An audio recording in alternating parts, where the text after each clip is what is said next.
Hi, my name is Sarah Horn. I work for the Office of Career Development and Community Engagement at UWF as a career education coordinator. Today we're going to be talking about career readiness. So let's get started. We're going to talk about just an introduction to career readiness, what we mean when we say that, the importance of student preparedness when it comes to their career, how to actually become ready for your career, and a little bit about our department. So let's start with an introduction. So the National Association of Colleges and Employers is the body that we affiliate with as a career services office. So it's comprised of career services people and human resources people. In 2015, they launched an initiative to help define what it means for students and new graduates to be career ready. So they did this by creating a task force of career services professionals like me and human resources professionals to establish definitions for what career readiness means. And in 2018, we created measures to assess career readiness within the UWF community. So there are 8 competencies that task force established and defined. So I'm going to go into greater detail on each of those next. Oops, I skipped one. So let's start with critical thinking and problem solving. This means that a student has the ability to exercise sound reasoning, to analyze issues, make decisions, and overcome problems. You're able to take in information, data, facts, and then demonstrate originality and inventiveness. So when I define critical thinking, it means that you're able to take different pieces of information and either combine them or compare and contrast them. It's just meaning that you have a greater understanding of a topic than just surface level. You understand the relationships between it and its parts and it and its environment. So teamwork and collaboration is a little bit more clear-cut and straightforward. It means that we're able to build relationships with people in a positive way and work together to meet common goals. Also, conflict resolution is a part of this. And it also means that you're able to work with people who might be a little bit different than you in some regards and still have respect for them and value them and continue to work productively with them. Professionalism and work ethic just means that you are going about your job in the right way. You are accountable, you are punctual, you work hard, you put in your best effort, you're honest, you act with integrity, all of those great things. You demonstrate a lot of professionalism and work ethic.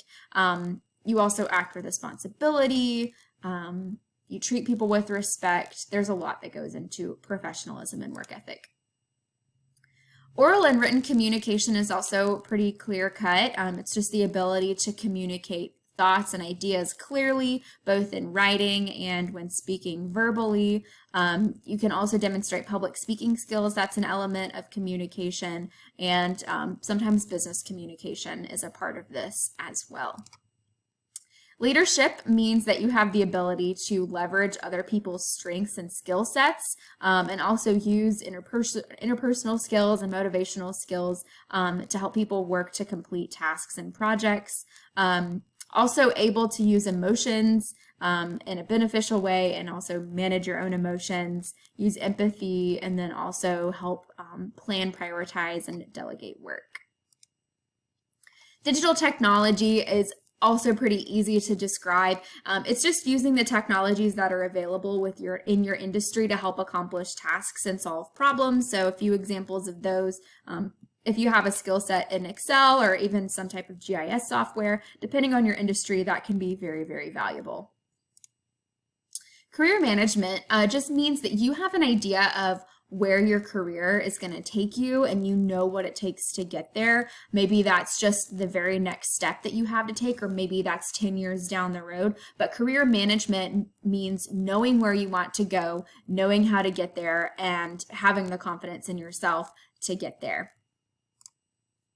And then lastly, global and intercultural fluency means that you value and respect other people who might be different from you culturally or have different elements of their identity that you may not identify with yourself, but it just means that you're able to value them, to include them, to respect them, and to honor them for who they are, even if you have differences in your identities and maybe the way that you see the world. So I know that that was a really brief overview of those career readiness skills, but I wanted you to understand what I'm talking about when I showed you this graph. So this is a graph that shows the differences in perception between an employer judging somebody that they have hired and a student who has just been hired judging themselves. So the blue bar is the percentage of employers that said the person that I hired is really good at this skill set. And ideally, you're going to recognize these skill sets from the slides that I just covered. The green bar is the bar representing students who considered themselves to be proficient in this skill level. So what I hope you're noticing when you look at this graph is that for about 6 out of 8 of these competencies, there is a gap. So, for example, let's look at professionalism and work ethic. So what we see here, 88.3% of students, really they're recent graduates, 88.3% of seniors in college said, I am very good at this thing. However, when we look at the same skill set, 46.5% of employers who are hiring these people said that the person they hired is good. So this shows us that there's a pretty substantial gap between where seniors in college would rate themselves and how their bosses would rate them, essentially. There are a few exceptions. So we see that for digital technology, the people that are doing the hiring are actually perceiving that the people they're hiring are better than the perceptions of those who have those skills. So what I'm thinking here is that new hires are realizing that they have more to learn in this area, but perhaps the people that are hiring them are maybe a little bit less technologically savvy and are less aware of what that person could learn. And then what's also neat, this teamwork and collaboration, it's almost equal. So what this means is that college seniors or recent graduates are meeting expectations here, which is good. However, for pretty much everything else, college seniors are not meeting expectations. So let's talk about how to develop the skills that are going to help you not be a part of that gap and push that bar up to meet the expectations of your employer. So there are a lot of ways to develop your career readiness skills, and one of those is by gaining experience. There's a lot of ways that you can gain experience at UWF. You can do co-ops, internships, even part-time jobs, really anything you can do to get you in a professional environment or an environment where you're going to have the opportunity to test your skills. That's going to help you become aware of those gaps like we saw on the previous screens, and it's going to help you hopefully get opportunities to grow in those skill levels. Informational interviews, job shadowing, and mentoring, those are things that you can establish for yourself. Informational interviewing means just talking with a professional about their career and asking them questions about how they got to where they are, what classes would be really beneficial, that type of thing. It helps you get an understanding of that career. Job shadowing means that you are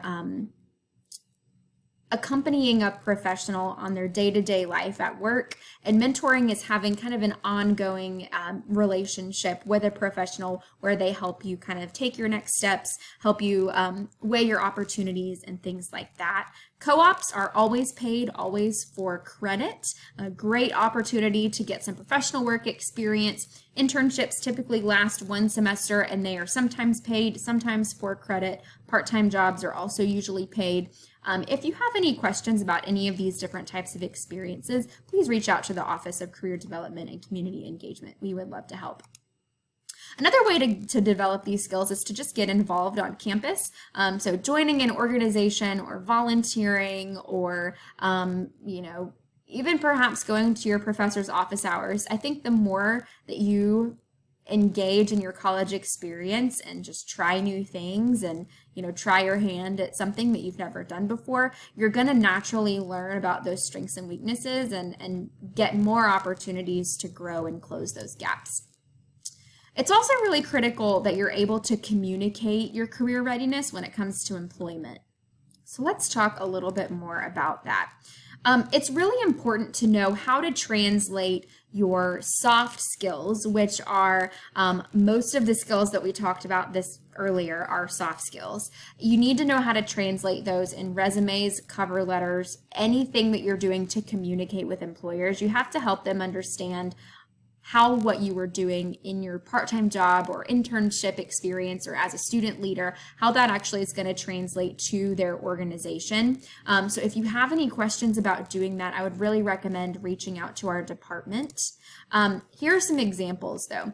If you're wanting to demonstrate teamwork or leadership or even problem solving, you might use your leadership position in a social organization to demonstrate that you have those skills, perhaps on a resume or maybe even in an interview.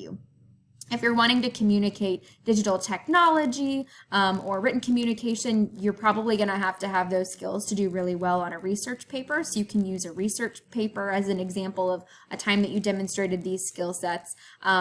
And, you know, for some of these others like professionalism or work ethic or career management, an internship experience can prove that you have those skill sets. So I would really recommend, again, as you're building your resume, as you're practicing your interview skills, consult with the Office of Career Development and Community Engagement about how you can do that in a competitive way so that you are not a part of that soft skills gap that we saw in the previous slide. So let's review what we've talked about. So career readiness is just a combination of really crucial skills that are going to show whether you're going to be successful as a professional. Those include digital technology, communication, teamwork, leadership, career management, lots and lots of skills that are very valuable and help show that you're going to be a strong professional in the workplace. It's really important also to recognize that most college graduates graduate with a gap of understanding, so they think they're really strong in a lot of skill sets, and employers are saying you're really not as great at this as you think you are. So as much as you can, become aware of your strengths and weaknesses as it pertains to career readiness while you're in college, and do what you can to grow and gain experience so that you are closing that gap inch by inch for yourself.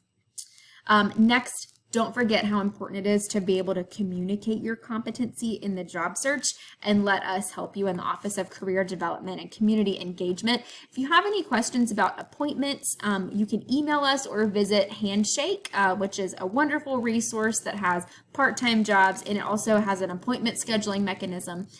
We also have several career events that you might be interested in that are also listed on Handshake. I hope this has been a helpful presentation to you. If you have any questions, don't hesitate to email us.